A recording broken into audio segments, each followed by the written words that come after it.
हमारी आकाश गंगा में दूसरी दुनिया के ऐसे शिप्स हो सकते हैं जिन्होंने इस विशाल कॉस्मिक जगत में यात्रा करने की हिम्मत जुटाई हो। शायद ये एक से दूसरे तारे तक जीवन की खोज में भटकते रहते हों, ताकि जीवन की ऐसी प्रॉपर्टीज को नजदीक से देख सके जिनका अंदाजा उन्हें भी नहीं है। ये वेसल एक ऐसे ही सर्वे मिशन पर है जो इस दुनिया का जायजा लेते हुए ये बताएगा कि क्या इस पर वाकई में जीवन पनप सकता है।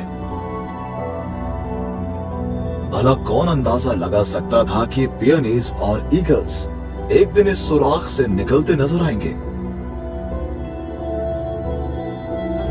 4 अरब साल पहले जब पृथ्वी अपने बिल्कुल शुरुआती दौर में थी तो इसके पास देने के लिए शायद ज्यादा कुछ नहीं था। आज वीनस भी कुछ ऐसा ही दिखता है।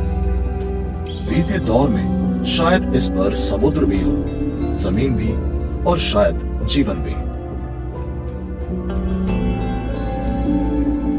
ये पुराना युग वीनस का सुनहरा दौर था। तब ये रहने योग्य जोन में था। ये किसी भी दुनिया के लिए एक ऐसा दौर है जब इसके तारे से उसके संबंध का मतलब है कि ये ना तो बहुत गर्म है और ना ही बहुत ठंडा। ये किसी दुनिया के वजूद में एक ऐसा समय है जब उसमें जीवन पल और जिंदा रह सकता है। लेकिन रहने लायक जगह से जुड़ी खूबी एक अस्थायी चीज है जो किसी भी दुनिया में हमेशा के लिए कायम नहीं रहती। हम अपने तारे के रहने लायक हिस्से में बसते हैं, लेकिन ये हर साल तकरीबन 1 मीटर की दर से बाहर की तरफ खिसक रहा है। पृथ्वी पहले ही अपने रहने योग्य समय का 70% हिस्सा खत्म कर चुकी है। लेकिन फिक्र की बात नहीं है, क्योंकि हमारे पास अब भी यहाँ से निकलने की रणनीति बनाने और अमल में लाने के लिए लाखों करोड़ों साल बचे हैं। जब हम पर सूर्य की कृपा खत्म हो जाएगी और पृथ्वी रहने लायक जगह नहीं बचेगी तो हम कहाँ जाएंगे? क्या तब हमारी प्रजाति आकाशगंगा के विशाल सागर में दूर दराज द्वीपों की तरफ सफर कर रही होगी? ब्रह्मांड में होने वाले बदलावों से राहत कहीं भी मुमकिन नहीं। कोई भी ऐसी जगह नहीं है जहाँ पर हम कुछ करोड़ साल से ज्यादा छिप सके। एक दिन ये सब कुछ कुदरत के उस कानून के आगे सिर झुका देगा जिसके तहत जन्म, तबाही और पुनर्जन्म का चक्र चलता रहता है।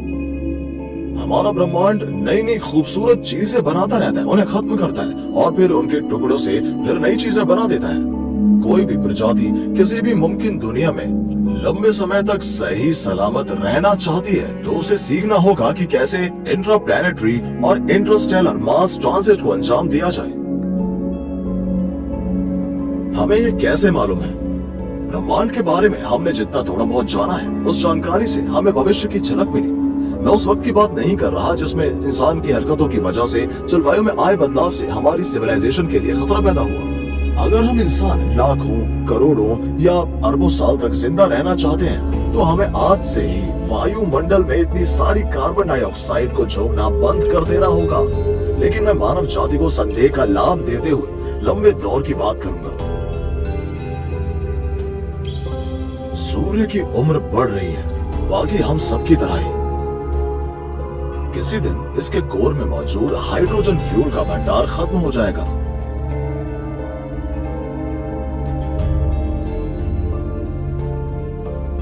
अब से 5 या 6 अरब साल बाद हाइड्रोजन फ्यूजन वाला हिस्सा थर्मोन्यूक्लियर रिएक्शंस का फैलता हुआ सेल धीरे धीरे बाहर की तरफ बढ़ेगा जब तक तापमान 1 करोड़ डिग्री से कम नहीं हो जाता।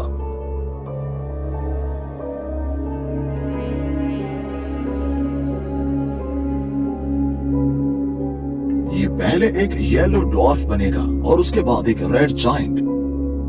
वीनस और पृथ्वी पर इसका गुरुत्वाकर्षण घटेगा जिससे ये दोनों कुछ समय के लिए एक सुरक्षित दूरी पर चले जाएंगे। आकार में फूल चुका ये विशाल लाल सूर्य फिर मरकरी प्लैनेट को समेटकर निकल जाएगा।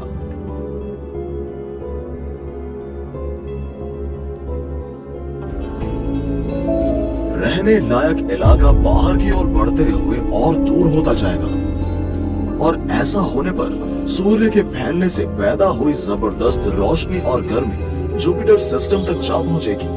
अमोनिया और पानी के इसके बादल बच निकलते हुए वेपर की शक्ल में अंतरिक्ष में गुम हो जाएंगे। पहली बार जुपिटर के ऊपरी वायुमंडल के नीचे छिपी अनजान परतें नजर आने लगेंगी।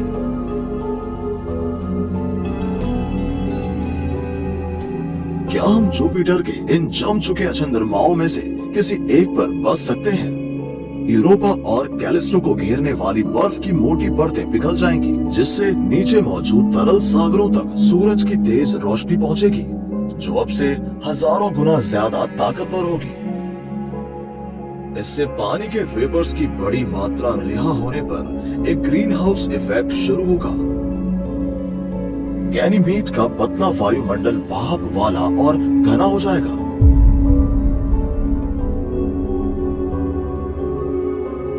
अगर इन महासागरों में जीवन मौजूद होगा तो उनके पनपने और फलने फूलने की नई गुंजाइश पैदा हो जाएगी, और ऐसा होते ही गैनीमीड इन्हीं जीवों का हो जाएगा।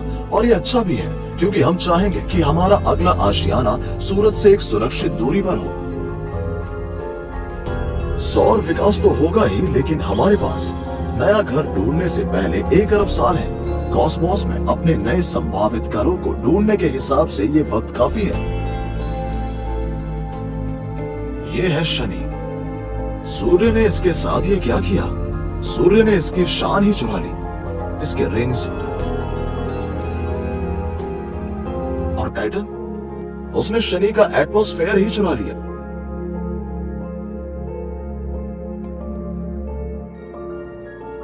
मतलब यहां पर किसी दुनिया के होने की संभावना ही नहीं। यह है नेपच्यून का चंद्रमा ट्राइटन। इस दुनिया को रोमन गॉड नेपच्यून के बेटे के नाम से जाना जाता है। ग्रीक्स पहले इसे पोसाइडन के नाम से जानते थे, यानी समुद्र का देवता।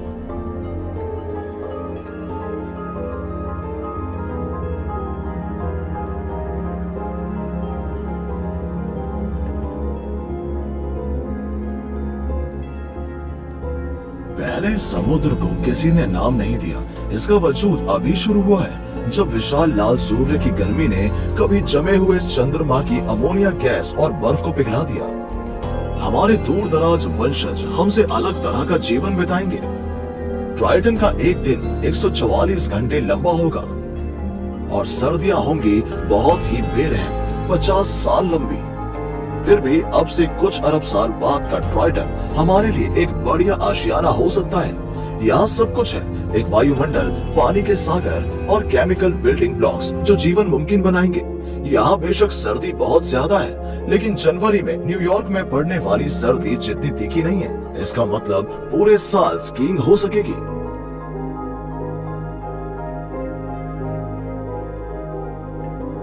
लेकिन एक दिन सूर्य की गर्मी खत्म हो जाएगी और यहाँ भी रह सकने की गुंजाइश बाकी नहीं बचेगी।